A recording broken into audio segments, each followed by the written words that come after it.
የመጀመሪያው ያበሻ ወንዶች ኑሮ በሳውዲ አዲስ አድማስ ያሁኑ የቅዳሜትም ጻፊዋ ደግሞ መታሰቢያ ካሳይ ናት። ወደ ሳውዲ ያቀናሁት ለአንድ ድርጅት በሾፌርነት ለመቀጠር በመጣልኝ ቪዛ ነው።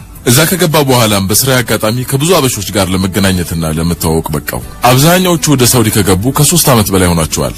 ኑሯቸው እጅግ የተደላደለና የቅንጦት ነው። እኔ ተቀጥሬ የምሰራበት ድርጅት ባለቤት የሚያሽከረክረውን አዲስ ሞዴል መኪና እነሱ የሚያሽከረክራሉ። በዚህ አጭር ጊዜ ውስጥ እንዴት ቢሰሩ ነው ኑሯቸውን አሸንፈው ለዚህ ሁሉ ሀብት የበቁት እያልኩ በጣም እገረም ነበር። የሚሰሩትን ስራና ሙያቸውን ስጠይቃቸው አንድም ቀን አጥጋቢ ምላሽ ሰጥተው ይገና ያውቁ። እጅግ ከሚያማምሩ አበሻ ሴቶች ጋር በየምሽቱ ሲዝናኑ ያያቸዋለሁ። በየመዝናኛው ስፍራ የሚመዙትን ሪያድ ስመለከት እደነግጣለሁ። እኔ ወር ሙሉ ሰርቼ የማገኘውን ደሞዝ እነሱ ለአንድ ምሽት ግብዣ ሲያወጡ ማየቱ ምንኛ ያስደነግጣል መሰለሽ። የሚገርመው ነገር ደግሞ በሄዱበት ቦታ ሁሉ የሚሰጣቸው ከበሬታ በጣም ልዩ ነው። አበሻ ሴቶች እነዚህን ወንዶች ለማጥመድ የማያደርጉት ነገር የለም። ከትንሽ ጊዜ በኋላ ልጆቹ ምን እንደሚሰሩ ደረስኩበት። በሳውዲ በሚኖሩ አበሾች ዘንድ እጅግ የከበረ ስምና ዝና ያላቸው ሌቦች ናቸው። ልጆቹ ወደ ሳውዲ የገቡት እኔ በመጣሁበት መንገድ እንደነበርና ከጥቂት ጊዜ በኋላ ወደ ሌብነት መግባታቸውን ተረዳሁ። ሳውዲ ውስጥ ተመችቶ ለመኖር ከፈለክ ወይ ስረቅ ወይ ነጠቅ ብለው ቁርጤን ነገሩ። እኔ ኑሮዬን ለማሸነፍ ወር እስከ ወር ለ18 ሰዓታት እየሰራው ስኳትን እነሱ ሰፊ ጊዜያቸውን ለመዝናኛ ውለው የሚኖሩት የቅንጦት ኑሮ አጓጓኝና ከነሱ ጋር አብሬ መቀራረብ ጀመርኩ። ከነሱ ጋር ይበልጥ እየተቀራረብኩ ሲሄድ ወር እስከ ወር ለፍቼ የማገኛትን ሪያድ ጨርሶ እንደንቃት አደረገኝ። እንደነሱ ለመሆንም አስመኘኝ እና ቀስ በቀስ ወደ እነሱ ስራ ገባሁበት። የተቀጠርኩበትን ድርጅት ለቀቅኩ። ሌብነት ጀመርኩ። ትዝ ይለኛል ስርቆት የጀመርኩት ለሐጅና ኡምራ ወደ መካ በመጡ ምዕመናን ነው። በዚህ ወቅት ከተለያዩ የዓለም ሀገራት በርካታ ምዕመናን ወደ መካ ስለሚመጡ በጣም አሪፍ የሥራ ጊዜ ነው ለኔ።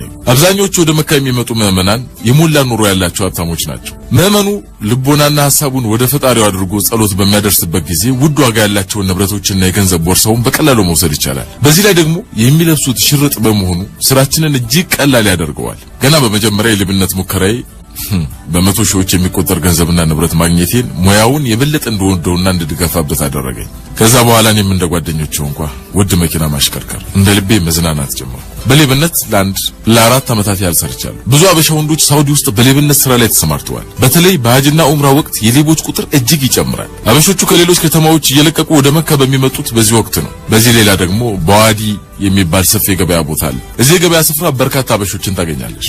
አብዛኞቹ ወደ ገበያ ስፍራ የሚሄዱት ለሸመታ ከሚመጡ የአረብ ሴቶችና ወንዶች ለመዘረፍ ነው። የቦርሳ ንጥቂያ፣ የሞባይል ቅሚያ ሁሉ የሚታየው እዚያ ነው። የጠፋብሽን አበሻ ሁሉ በዋዲ ውስጥ ታገኛለሽ።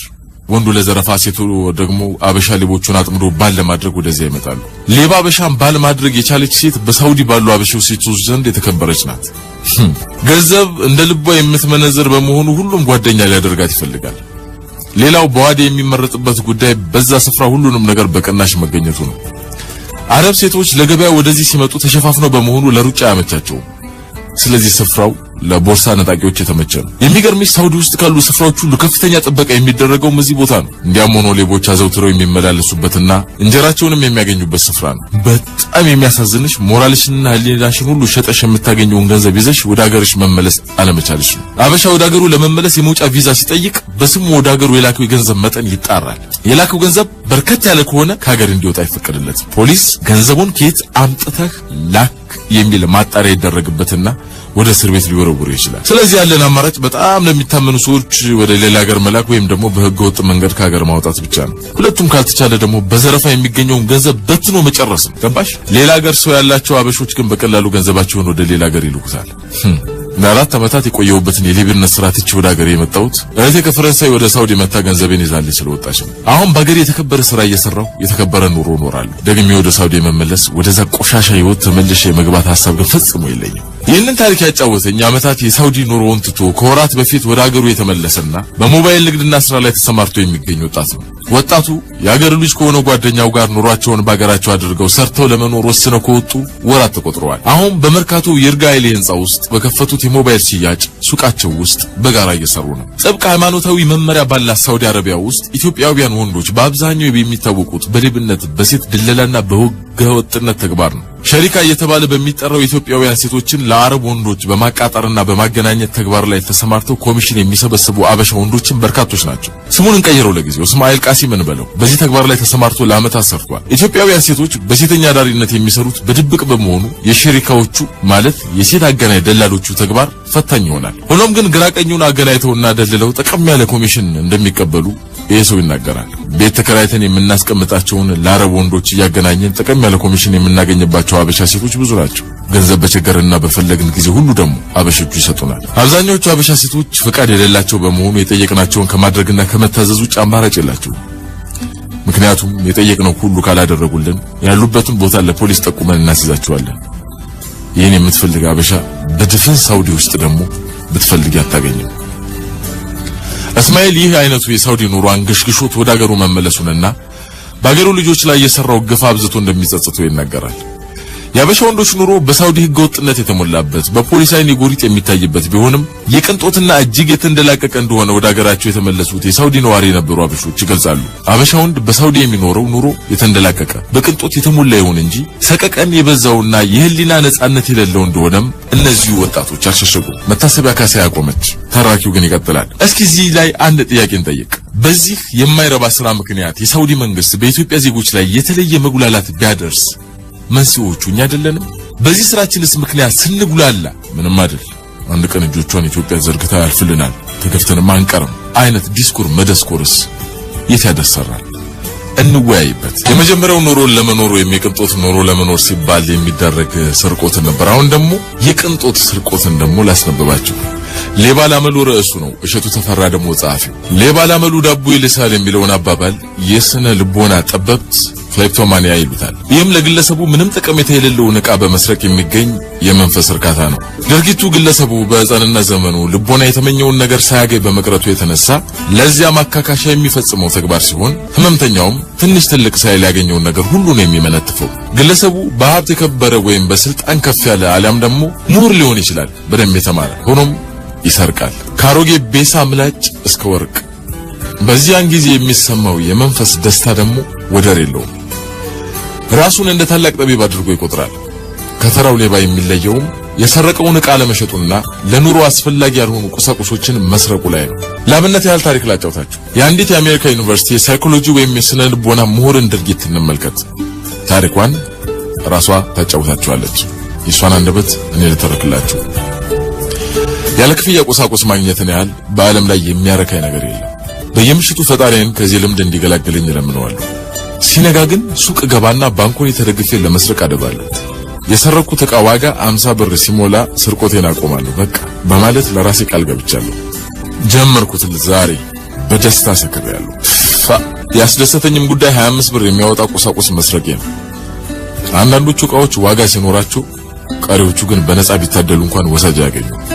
ቁም ነገሩ ግን ሰው ሳያይ መመንተፍ መቻል ላይ ነው። ገባ። ዛሬ ከሰረኳቸው ዕቃዎች አንዱ ከመዳብ የተሰራ ቀለበት ነው። እቤቴ ግን ከወርቅ የተሰሩ ቀለበቶች መልተውኛል። ሌላው የሰረኩት ዕቃ ደግሞ ካውያ ያቃጠለው ውስጥ ልብስ።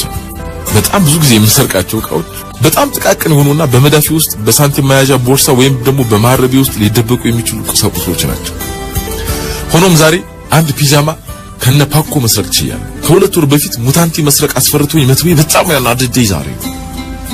የልምድ ማይነስ ባይሆን ኖሮማ ሙታንቲ መስረቅ በጣም ቀላል ነገር ነበር እኮ ሳናድድ። ዶሩ ተደወለ። ክፍል ልገባ ነው። አስተማሪ ነብያቸዋለሁ። የማስተማር ልምድ አለ። በቦርሳ ውስጥ የሰረኳቸው ቁሳቁሶች ግጥም ብለዋል። እያስተማርኩ ሳለሁ ህሊናዬ አንቺ ሞሽላቃ ሌባ ይለኝ ነበር። ጥርሴን ነክሼ እንደምንም ክፍለ ጊዜውን ጨረስኩት። በቤተ ገብቼ የሰረኳቸውን ዕቃዎች ስመለከት በትምህርት ቤት ያለ ጥልቅ እና በጣም ትልቅ ስምና የመሸቀጠው የግል ህይወቴ ድቅን ስላሉብኝ የሆነ ነገር ልቤ መታኝ። ተማሪዎቼ መልክሽ ሞናሊዛ፣ አለባበስሽ ሽክ ያለ የሰከንሽ ምሁር ነሽ ሲሉኝ ሞላጫ ሌባ መሆን የምታውቁ ኖሮ እል ነበር በወዴ። በሌላ ቀን 50 ብር የሚያወጣ ቁሳቁስ እንደሰረቁ ይህንን ተግባሬን እርግፍ አድርጌ ተዋለው ያልኩት ሴትዮ አሁን ጣሪያውን ወደ 100 ጭራሽ ብሶ ቢከፋ አላረገውም። የምሰርቃቸውን ዕቃዎች ዋጋ ሁሉ ጊዜ መዘግባለሁ። መዝገበ ሽልቀቃ ምናምን የተሰኘ ፋይል አለኝ። በቃ ሰርቃለሁ፣ መዘግባለሁ፣ መዝግቤያለሁ። አሁንም ቀን ጠበቅኩ ሌላ ቀን ወጣሁ ዛሬ አንድ ሱቅ ገብቼ መታምር በጣም የምታምር የሃር ስካርፍ መነተፍኩኝ ለነገሩማ ቤቴ እኮ ሁለት በጣም ግሩም የሆኑ ስካርፎች አሉ ሻጮቹ በስራ መጠመዳቸውን ሰው ወደ መደርደሪያው አቀናውላቸዋ ከዛ አንድ ሸማች አጠገብ ያለ እቃ የሚመርጥ ይመስላል የወረቀት መያዣዬን ጣል አረኩትና ስካርፌን እጄ መሃል አስገባሁ ከዚያ ወደ መውጫው በር መጓዝ ጀመርኩ አጠገቤ የነበረው ሸማች ለካ ተከትሎኛል ከደመደብሩ ልክ ለወጣ ሲል ያንድ ሰው መዳፍ ትከሻዬ ላይ አረፈ ይቅርታ መቤቴ አንድ ነገር የወሰድሽ መስሎኛል አለኝ ለካስ ሸማች መሰለኝ የመደብሩ ተቆጣጣሪ ነው ወይኔ ወደ ቢሮ ቅዳሚያ ሲለኝ ንጹህ ስለሆንኩ ማለት ታንገላተኝ አትችልም በማለት አፈጠጥኩበት እጅን ጠምዝዞ ወደ ፎቅ ወሰደኝ አንድ ደግሞ ጉረኛ ልጠጥ ቢሮ ውስጥ ጉብ ብሏል በሐሰት መወንጀሌን ለማስረዳት ስሞክር ቅጥፈትሽን አቁም አንባረቀብኝ ተቆጣጣሪው ኪሴን ቦርሳዬን የወረቀት መያዣዬን በረበር ከሰዓት በኋላ የሰረኳቸው ዕቃዎች በሙሉ ተጎለጎሉ በገንዘብ የገዛኋቸው ናቸው በማለት ድርቅ ደረሰኝ አሳይ ሲለኝ አመዴ ቡና ይል በመጀመሪያ ስምና አድራሻዬን ላለመገር ሞከርኩ በኋላ ግን እስር ቤት እንደምላክና በፖሊስም እንደምመረመር ሲገለጽልኝ አድራሻዬን ተናገርኩ ሞሮ ይዘው አንቺም ብሎ ሞር አለ ሰውዬው ቦርሳዬ ውስጥ የባንክ ደብተሬን አገኘሁት በጣም በርካታ ገንዘብ እንዳለኝ ያሳያል ይሄ ሁሉ ገንዘብ እያለሽ ነው እንዲህ አይነቱ ቅሌት ውስጥ የምትዘፈቂው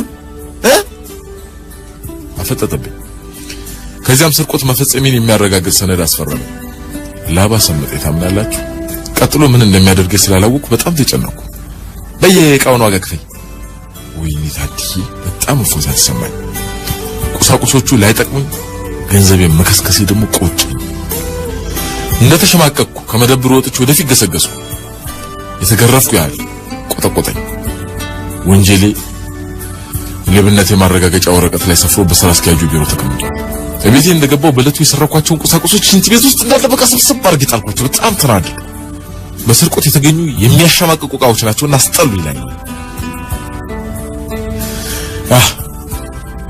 ሲያስጠላ ይቆጠቆጠኛል የፈጸምኩት ወንጀል መንፈሴ ተረብሿል እንቅልፍ ባይኔ አልዞር ስላለ የእንቅልፍ ኪኒንም ዋጥ ዶክተር ካዘዘልኝ በላይ ነበር ያዋጥኩት ምን ላርግ አረወይኔ ምን ላርግ አረመከሩኝ